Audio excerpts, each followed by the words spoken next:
Uh, we want to welcome you back to our third lecture on population genetics, having looked at the introductory part and the definitions, but also the application of population genetics in the different fields of demography, in the field of reproductive health, in the field of economics, and demography and reproductive health combined.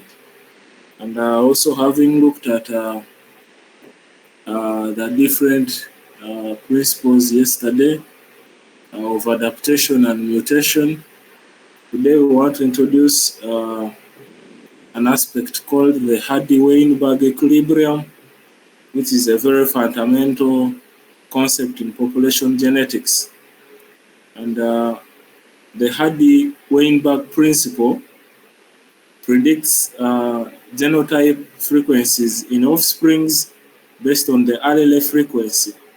I think by this time we should now be very well versed with what we refer to as the allele frequency. And I am hoping that whenever you are attending these lectures, we are having notes where we note some of the key points that we go through in these lectures, because it will reach a moment where some of the issues that we mention here are not actually in the notes. Some of the practical aspects that we try to explain in the lectures are not actually in the notes. So it is very important that as we go through the discussions of these notes, you're able to get where you can note some of the key points.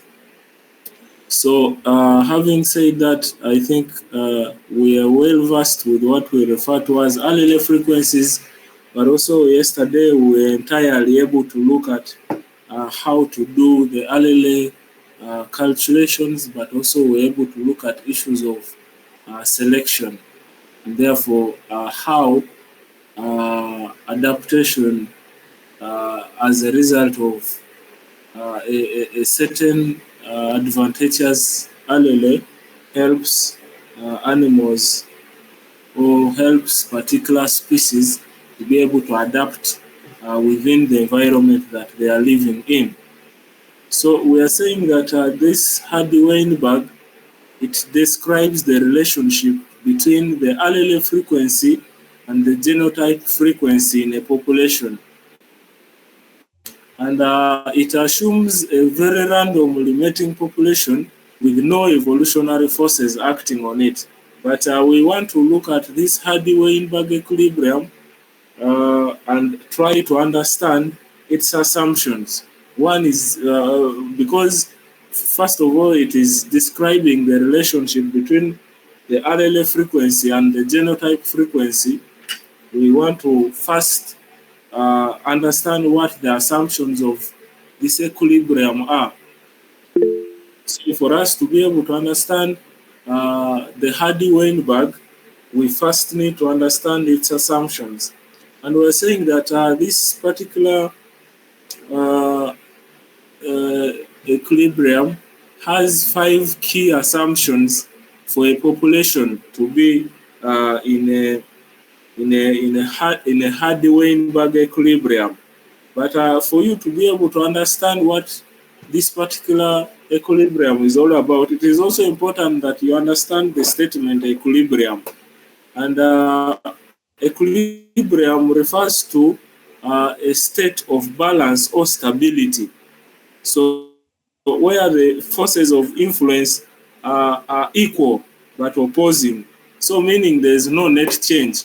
So in other words, for us to achieve the Hardy-Weinberg equilibrium, it is looking at a population that is has stability and it has no net change.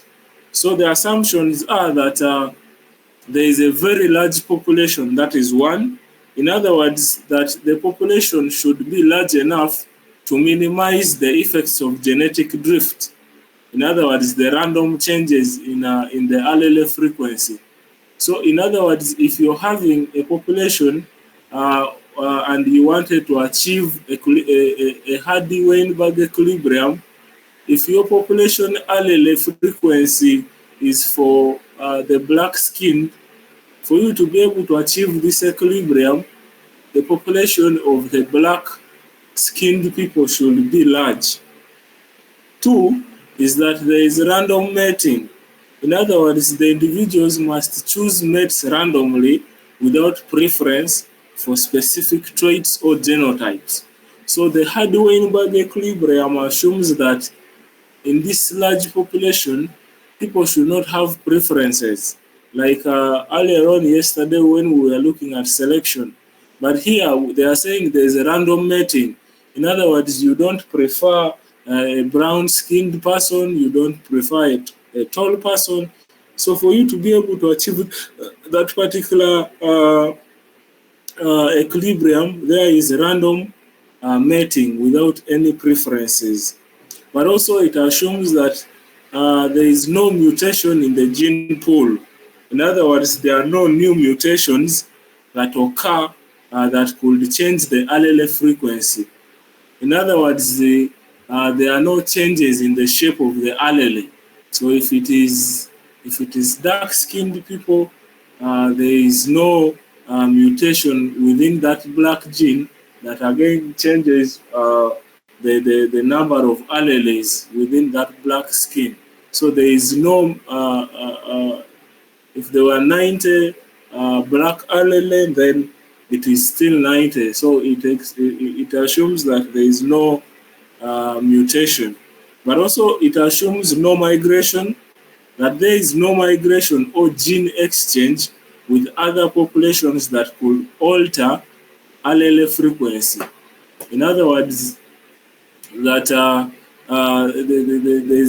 are no individuals who are entering or leaving who are not of that same gene, so that it could affect the frequencies of the allele. But also it believes in the natural selection that we have also said that there is no selective pressure that favors specific traits or genotypes. So there is random mating, like we had earlier said. So those are the assumptions. Now, if you wanted to deviate away from the equilibrium, the Weinberg or the Hardy-Weinberg equilibrium, there's what we call the deviation, meaning you're moving away from the equilibrium. You don't want to achieve the stability. Then you would have the opposite of the assumptions. And one is that there is a small population. In other words, there is a genetic drift that occurs in that if you want to deviate away from the equilibrium, if you wanted black people, then you would be having fewer black-skinned people, and then that can lead to a genetic drift.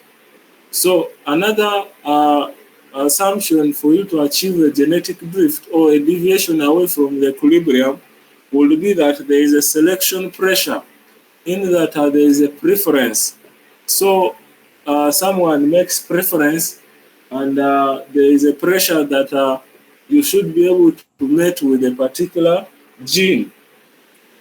There is also non-random mating. So what happens is people do selection of what type, what traits they would want, what characteristics they would want to mate with. But also mutations occur, then migration occurs, and therefore there is interaction within genes that severally occurs. But also, so if you want to look deeper into these particular deviations from the equilibrium, we want to look at we want to start with the small population size, or what we are referring to as the genetic drift. In small populations, the chance events can significantly alter allele frequency in a single generation. So this is what we call the genetic drift, which can cause the population to move away from the Hardy-Weinberg equilibrium. In other words, when we're referring to the genetic drift, it is the random change in the frequency of a gene or an allele, which is a variant of a gene. In other words, if you had a dark-skinned gene, then the deviation away from that dark-skinned gene would be probably a chocolate or a brown gene. Or if you had if the frequency of a short gene was there, the random change into another gene is what we refer to as the genetic drift. And therefore, it is like a game of chance where the frequency of an allele can increase or decrease by chance alone. So without any specific direction or selection, there is always that pressure, selection pressure. One, because the population is small, and therefore, because of the size of the population, it is easier for the genetic drift to occur. So if certain genotypes have a survival or reproductive advantage or disadvantage, which is artificial selection, then allele frequencies will change over generations. This disrupts the equilibrium. So, meaning that there are two different advantages that are, there are different genotypes that are within this population, in that you're having reproductive advantage, which is the natural selection, which we looked at, that certain organisms are able to reproduce faster because of the issues that we looked at, such as fecundity, fertility, but also ability to survive. Then we looked at the but also the disadvantage. So what happens is that the availability of these genes, or the advantageous genes and the disadvantage, will cause the frequencies to change over time. Remember that the equilibrium believes that there is no selection pressure, that mating is random within a very large population. So if the population is small and there is selection pressure as well, then there is going to be a disruption of the equilibrium. So the genetic drift is a key factor that affects small populations, and it leads to, one, random changes in the allele frequencies. So alleles become more or less common by chance alone, because there is a lot of interaction and selection pressure and migration within that small population. But also it leads to loss of genetic variation. Alleles may be lost, reducing the population's genetic diversity. But also fixation of alleles, meaning that a single allele may become the only present in the population. We have seen this within human beings, but also we have seen this in the agricultural sector. For those who have looked at the agricultural sector, we have had a shift from what we call the traditional or our natural seeds, or our natural, what would we call them? Our natural plants that have, for example, in the forests, you would realize that there are natural forests that stay even if there is rainfall. There are certain trees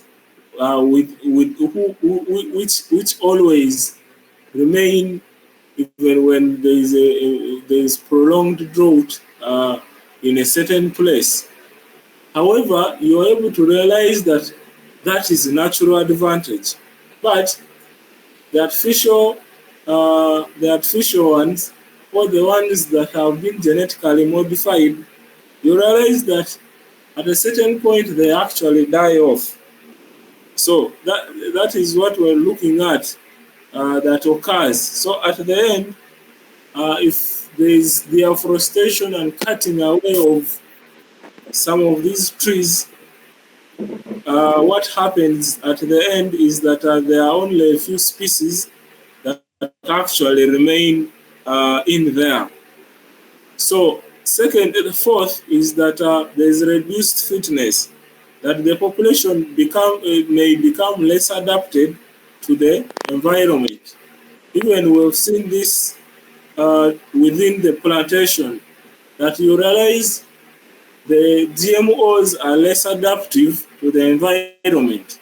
Why? Because they have the disadvantageous genes. They are not meant for that environment. So what you realize that they are most attacked by the pests and the diseases. When the dry seasons come, they are unable to survive. But also there is increased inbreeding, in that close relatives may mate, leading to harmful recessive traits. Therefore, even in the context of the population, when you realize that there is a small population that does not that is inbreeding within, you realize that there are harmful genes. For example, in the health system or in the public health system, if a certain trait, say prolonged breeding or preeclampsia within mothers is very common in a certain population, now inbreeding within that same population could lead to higher rates of preeclampsia within that population. Or look at cases like sickle cell, or look at cases like HIV/AIDS. So if that particular population of those who are victims or those who are suffering from, say, HIV/AIDS continue to inbreed, then there are chances that they keep passing those recessive genes or the traits within that population. But also there are other traits such as anger, there are traits such as short or tall, probably dullness. So there are certain recessive genes that will be passed because of the inbreeding. And if it is more disadvantageous within plants, you realize that there is that particular gene of plants that cannot survive at a certain environment because of this. So another concept that we had looked at in deviation away from the Hardy-Weinberg Equilibrium was that there is non-random mating that occurs within this small population. So when individuals choose mates based on specific traits that are associative, which we looked at yesterday, or mate with close relatives, it can alter the genotype frequencies without affecting allele frequency. So this deviates from the random mating assumption. But also another issue that we looked at is the mutation. So new mutations introduce new alleles into the population that change allele frequency and violate the assumption of no mutation. So the impact may be small in most cases because of the mutation. Because sometimes mutations might occur, but they may just be multiplication of the same gene. But regardless, it affects the Hardy-Weinberg equilibrium. And the last deviation aspect we looked at is the migration. Whereas the assumption of the Hardy-Weinberg equilibrium is that there is no migration, regardless whether of the genes of people within a community. Here, there is migration in the deviation, and therefore the movement of individuals into or out of a population can introduce or remove alleles affecting their frequencies and deviating from the assumption of the closed population. So this particular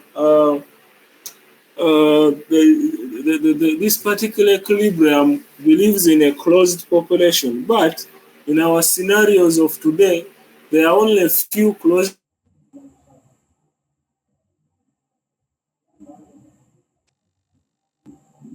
we're giving you an example of the Indian society, but also we are giving you an example of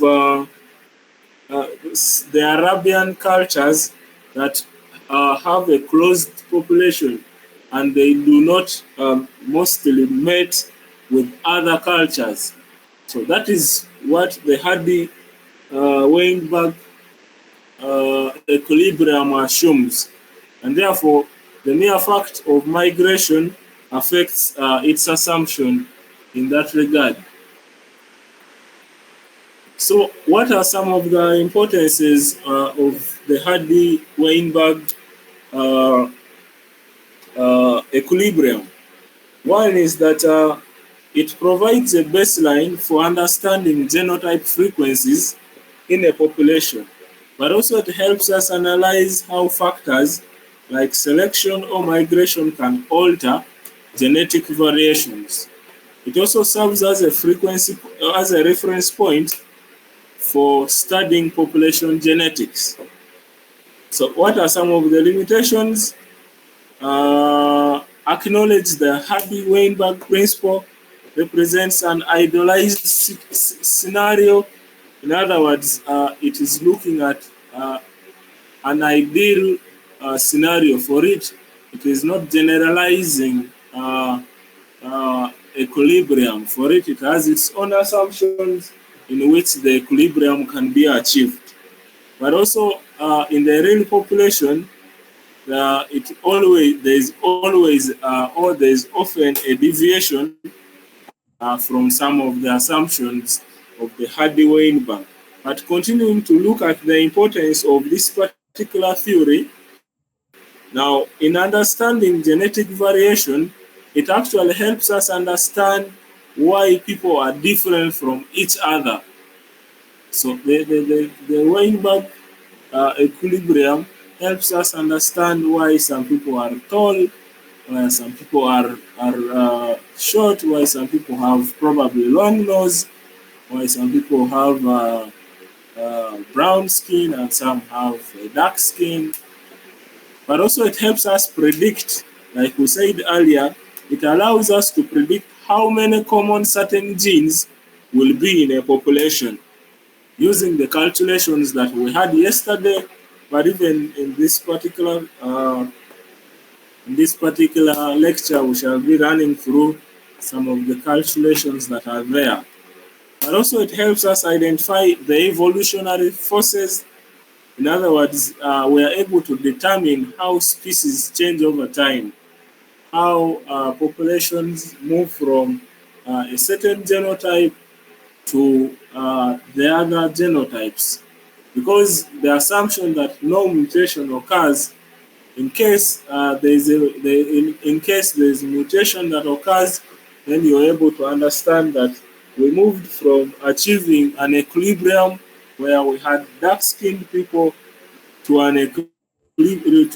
a state where there was a change of species over time, and now we have individuals who are brown, who are tall, who are long-necked, who have brown hair, individuals who have long hair, and so forth and so on. Then we also look at its advantage on forensic genetics. It is actually used in DNA testing to help solve crimes. So this is what we most times used in trying to relate crimes within certain genetic groups. And it is very important in that aspect. But also it helps us understand how populations are related and how they change, and therefore in population genetics research. Then it is important in helping us understand how species adapt to their environments, how evolution occurs. We gave an example of a hard-beaked bird in the forest versus a soft-beaked bird, which is disadvantaged during the harsh winter, whereas the hard-beaked one is advantageous during the harsh winter. and therefore over time the hard-beaked bird is able to survive within that environment and adapt to the harsh winter. But also in medical genetics, we are able to understand how genes affect our health, how certain genes predispose us to certain diseases, to certain illnesses, and to certain conditions. And in conservation biology, we are able to understand how to protect endangered species, species that may not survive in a certain environment, how we can be able to create a conducive environment for them. And that the conservative biology is what our people in the wildlife sector use to apply, because you realize there are certain species that can only survive in a certain environment, and therefore the only thing you should do is to maintain the environment in which they have existed, because adaptation is very hard for them.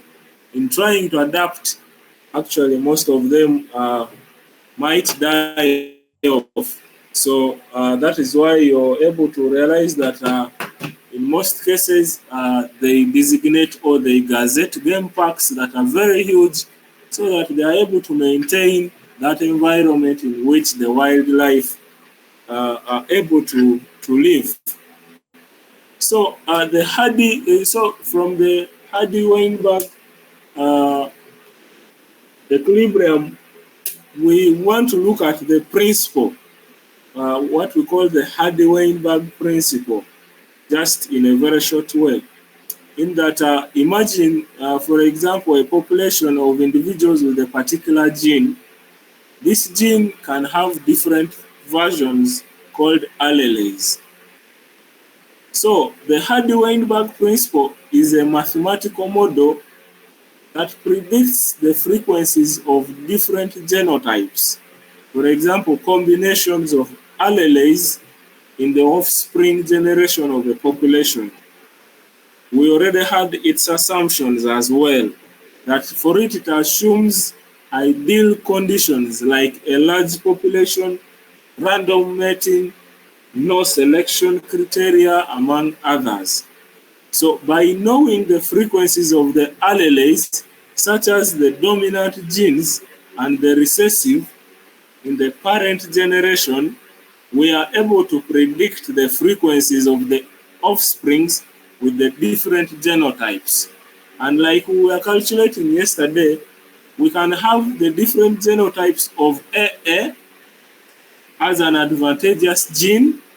Then we can have A as a moderate gene and a recessive gene of small a's, which are already shown here.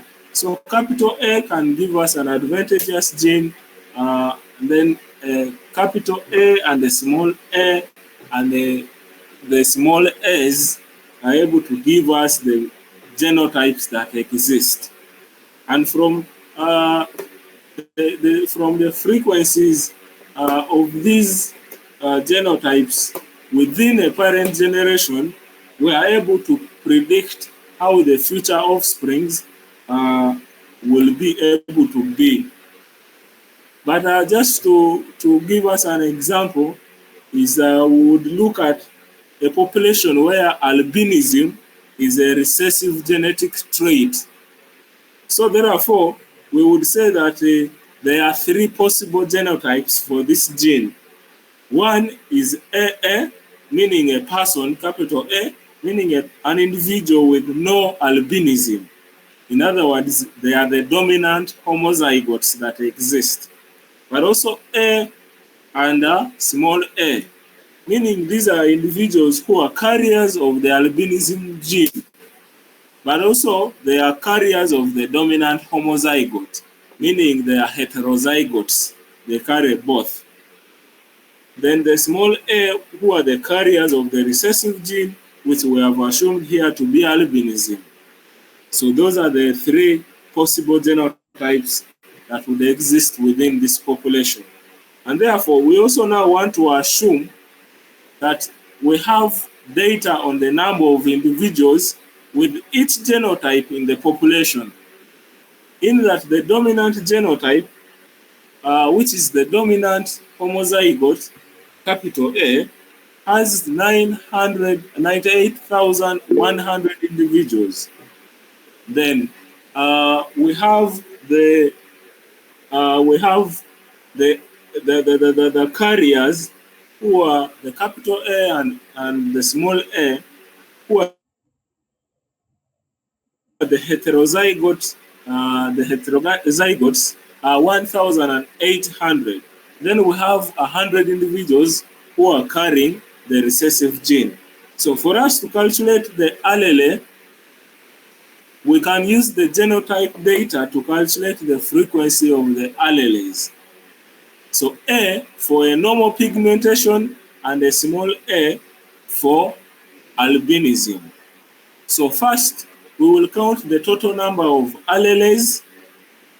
Then we calculate the frequency of alleles A. Then we calculate the frequency of allele A, which is a small a. I hope we are following, and I hope it is clear.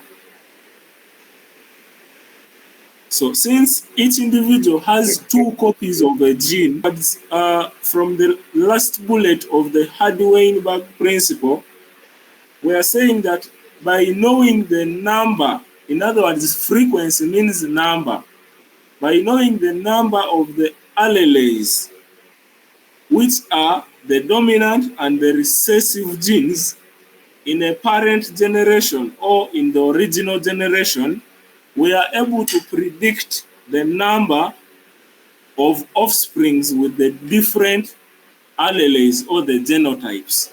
And the genotypes we are having are 2 capital A, then the capital A and the recessive gene and the recessive gene only.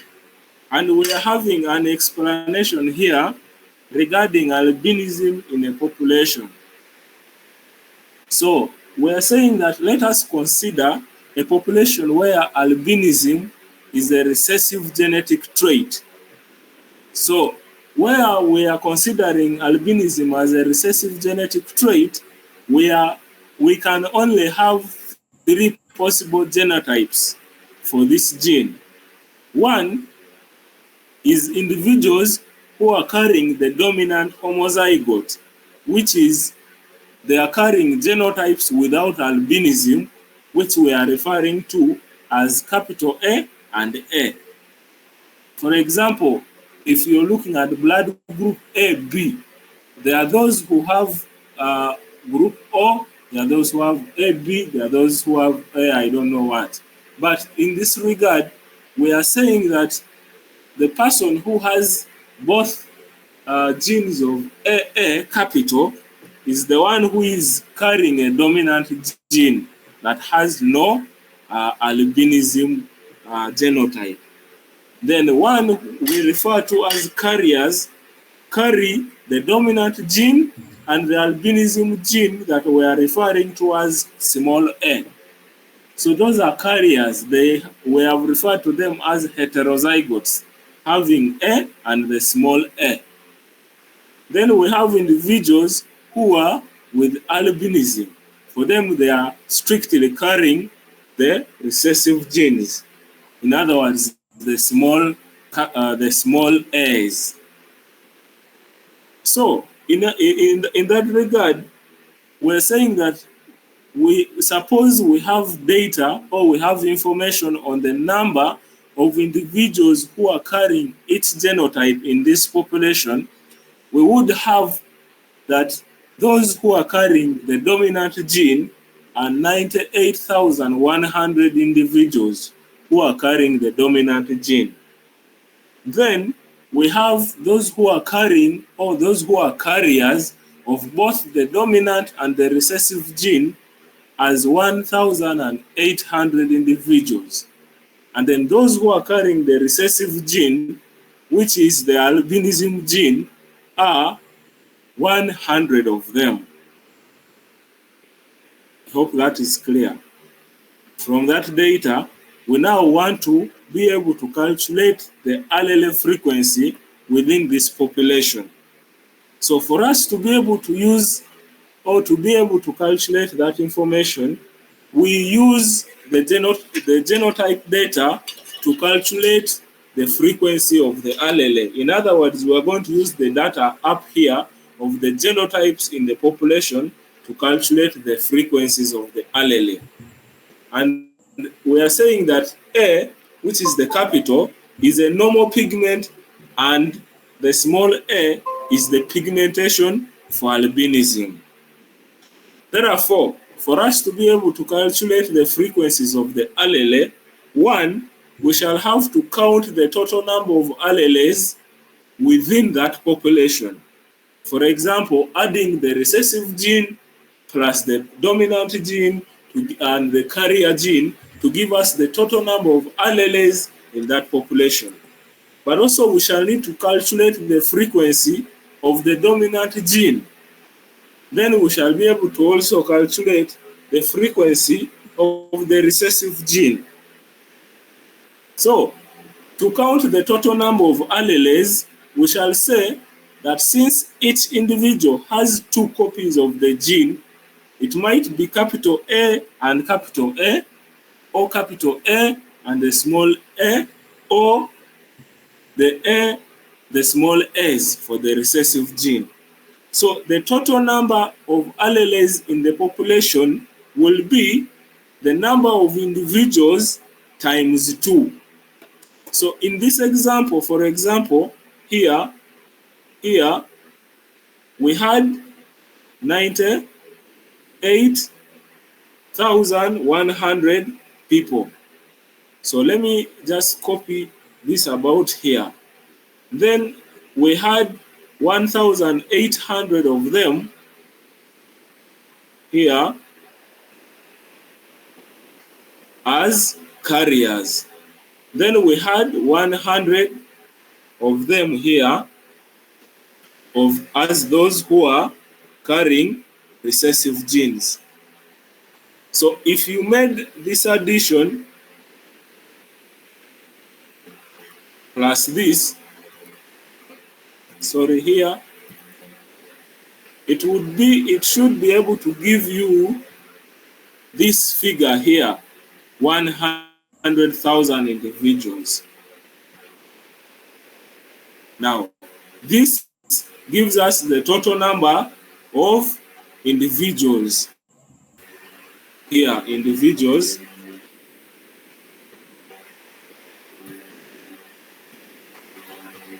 in that population.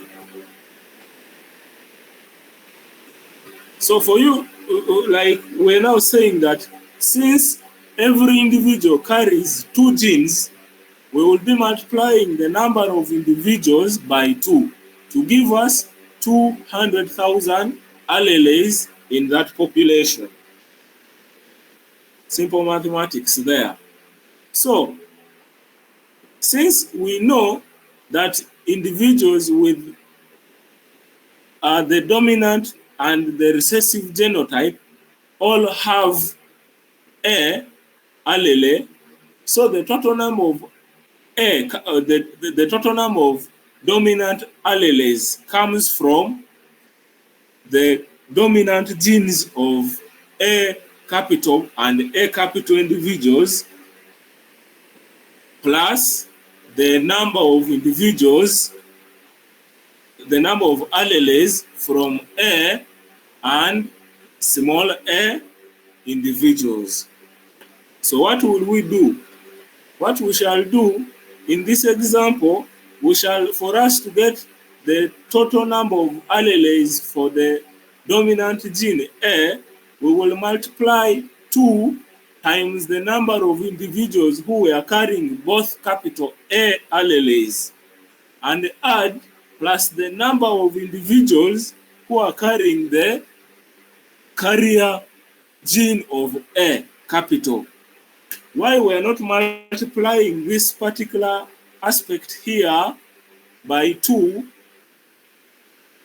why we are not multiplying here by 2 is that they are both carriers of the recessive gene and the dominant gene. So we shall just add the numbers. and therefore it will give us 1,900, 196,200 alleles for the gene A, the dominant gene. Therefore, the frequency for the allele A will be the number of A alleles divided by the number of alleles.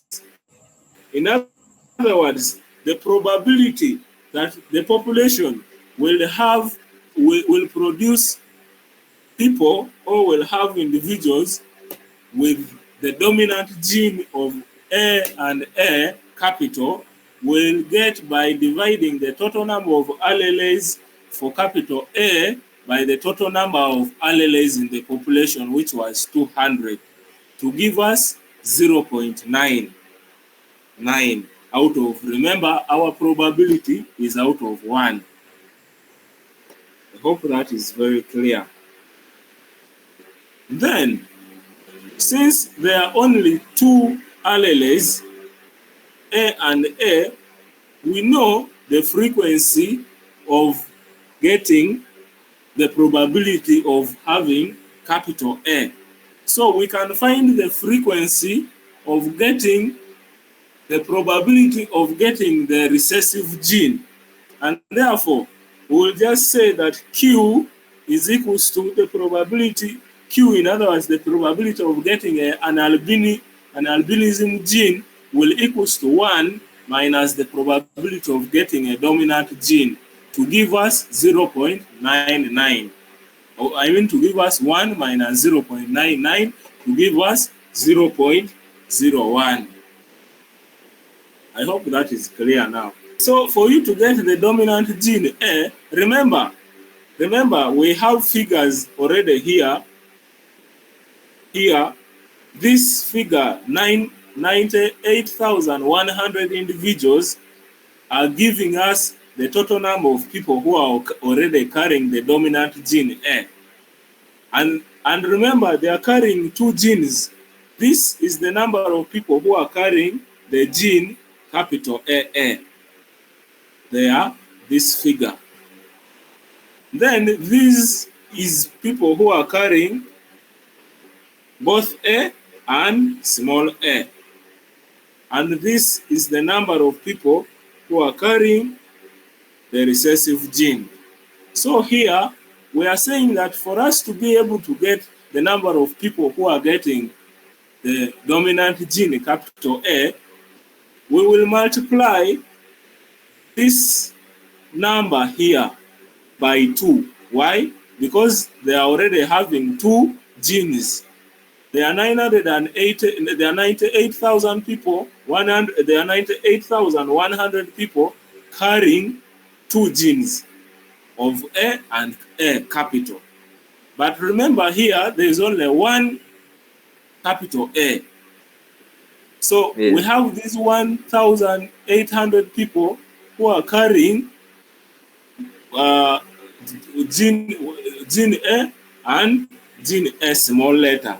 So instead of us multiplying this figure by 1, or this 1,800 by 2, we cannot multiply because there is only 1 dominant gene they are carrying. So we retain this figure for this dominant gene. And that is why we are only adding it here at 1,800. I don't know if I've answered you. Yeah, I'm getting it very clear now. That is why we are only adding it to give us this figure, 196,200. And therefore, from our total alleles we got from here, which we have here, we now divide it. We now divide the total number of allele A by the total alleles we have to give us that figure. I hope now that is clear. Yeah. So I can proceed. Yes, sir. Okay. So, where do we apply this Hardy-Weinberg equation that we have just looked at? it helps us predict offsprings like we have just done. Now that we know the allele frequency P and Q, we can use the Hardy-Weinberg equation to predict the expected genotype frequencies in the offspring generations that we have. So the Hardy-Weinberg equation, which is P squared plus 2PQ plus Q squared is equals to 1, where P squared represents the frequency of the homozygous dominant gene, whereas 2PQ represents the frequency of the heterozygous gene, and Q squared represents the homozygous recessive. So in that example, we can plug the values of P and Q in the equation to predict the expected offsprings. So in other words, when you use this equation here that you're seeing up here, let me just copy it and place it for you here. Okay, so in other words, you will just substitute these values. For example, our P, our probability for the dominant gene was 0.99. So you will just place it here where it is P squared. Plus, if you were to look at this theory here, I mean this equation here, so from the figures that we got already here, where our Q, which is the recessive gene, is 0.01, and our P, which is the dominant gene, we are able to just substitute it here, and you're able to calculate the equilibrium. You're able to predict the expected offspring genotype frequencies from that particular equation.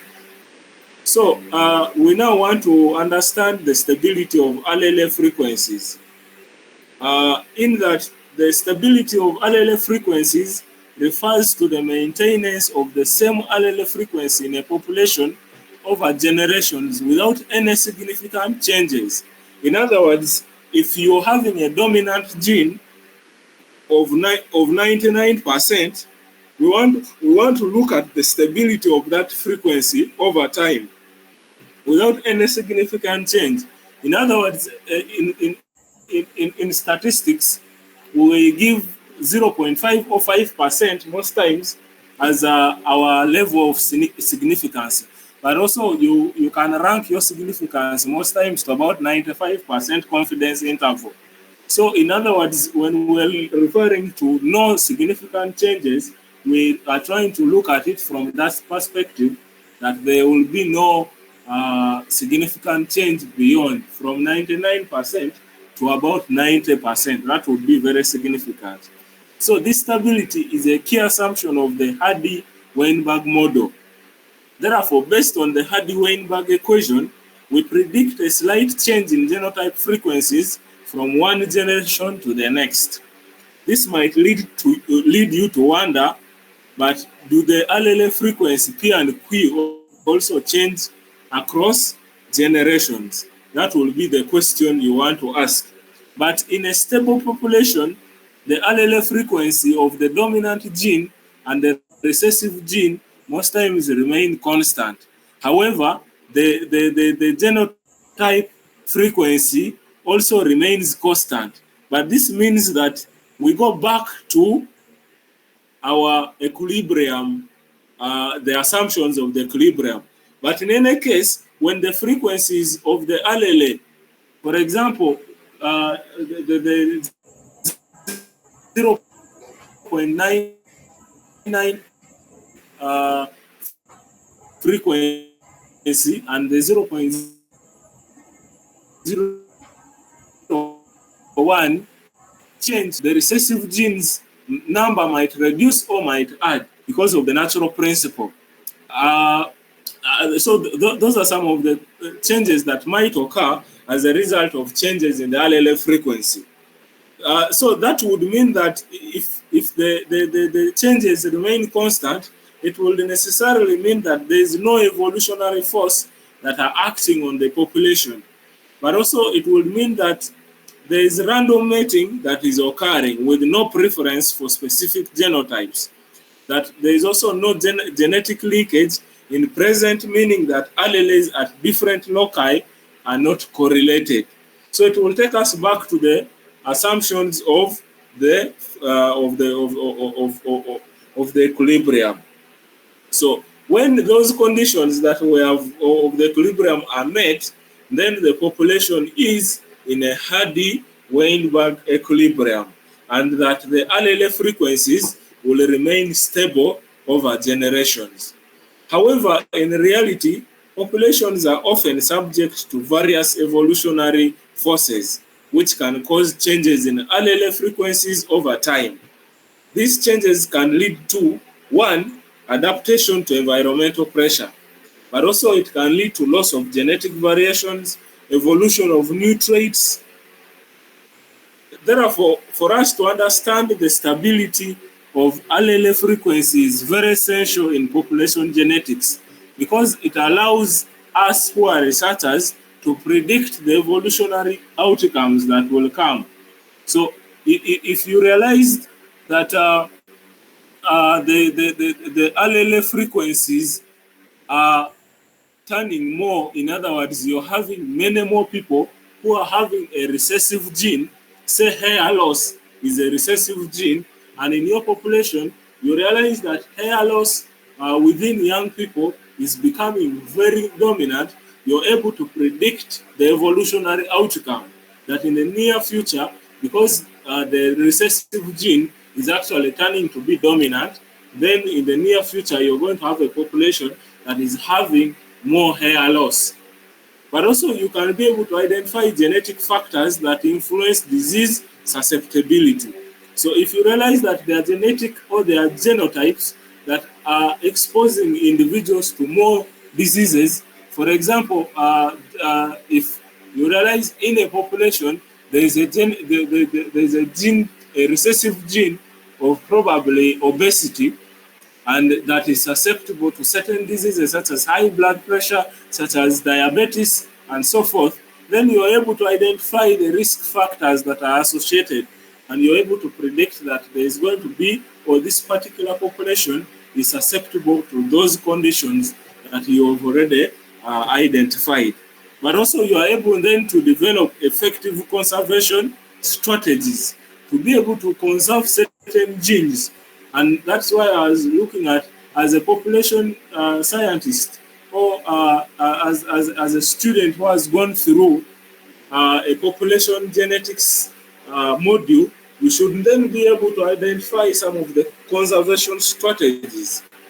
And and you should not be able to judge societies like the Indian society that further understood the population genetics very well, and they try so much to develop conservative strategies such as stopping intermarriages within their populations, because they have a feeling they do not want the recessive genes. And those are some of the strategies that some may look very absolute, but when you understand these issues critically, you're able to develop strategies that actually work for you within the health system, but also within reproductive health. And you're able to identify that there are certain risks that are associated with a particular carrier of a gene on family planning.